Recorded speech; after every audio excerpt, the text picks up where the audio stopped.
gender stuff.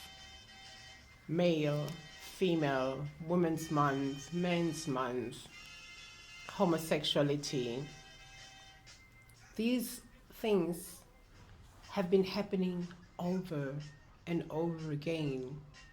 And humans have gotten so stuck in a cycle of not even realizing when they are being controlled.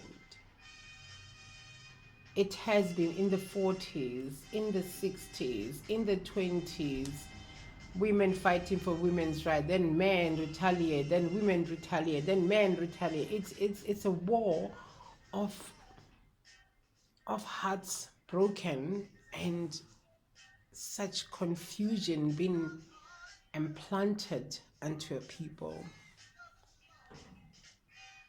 Stop the past repeating itself.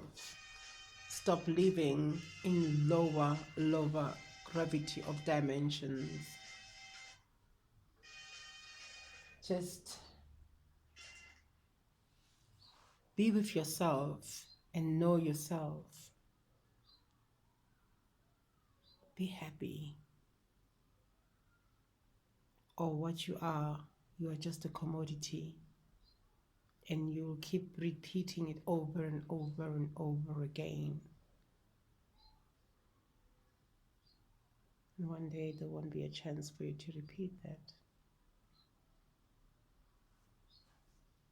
I love you. Wake up, baby, wake up. Wake up. Wake up!